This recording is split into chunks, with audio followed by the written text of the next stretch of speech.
It's problematic, but I know there's a place. Tell me about LA. Like, I mean, you're living there at the moment. That's your base, yeah? Yes. So what's it like for a Kiwi muso to kind of set up base over there, and what, you've got your own pad sorted out? How have you done it?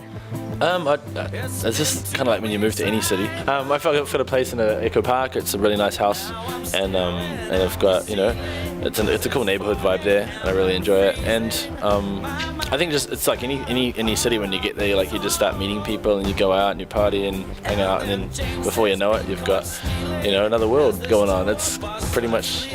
It's like moving to Auckland from Whangarei, but just a bit bigger. It's good and challenging because it makes you work really hard at what you do to be like the best at what you can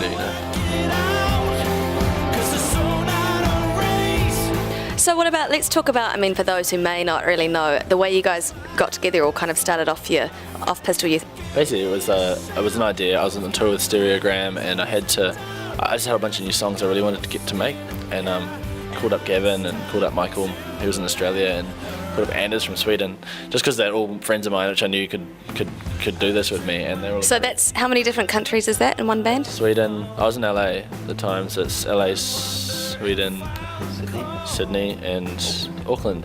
Yeah, so that was what it was, and that's how we started. And you know what, the first EP we actually made without everybody meeting. So I knew them all, but they didn't know each other. And that went on iTunes and did really good. Like, we were like, oh, it kind of sounds good, and people liked it. And then, but let's make an album. So we did. And that time around, we flew everyone to LA, so we all finally got to meet for the first time. So is it a completely different vibe making the album, or do you think it's captured a cool thing with all of you being in the studio together? It was definitely awesome being in the same room, because it was like a totally different dynamic. But yeah, you can kind of tell on the album actually that the tracks on the album which were recorded on the internet and the tracks on the album which were recorded in a studio. Are you going to come back and do maybe the summer festival tour, or what's the story? Talking about it right now, I think we'll definitely be back for summer in one way or another. We're not sure where we're playing yet, but I think with Stereogram too, we're going to hopefully do some Stereogram shows. We got the Stereogram album, just finished it. It's getting mastered right now, and we're making our second video for it, so we're pretty excited about that too. Mad and Many Talents. We better talk about though the Pistol Youth album, which is called My Own. That's right, My Own. But this is the Pistol Youth album, and this is a cumulative effort of the last 2 years of my life. And I think there's 11 songs on there. Is it 11 songs? Anyway, they're all pretty good, and you should go and check it out. But that is my old apartment, the front picture.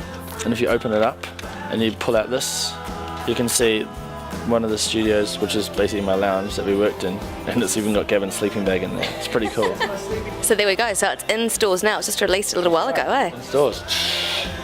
That's Pistol Youth, My Own Private Amsterdam. And where can people go to check out details, like if you're coming in summer to play some shows? Well, we're on Facebook and MySpace and but you know what, if you want to listen to our album, just go to pistolyouth.bandcamp.com. You can stream the whole thing, and you can download it from there too. Or just steal it, we don't really care. We just want you to be able to sing along when we come back and play.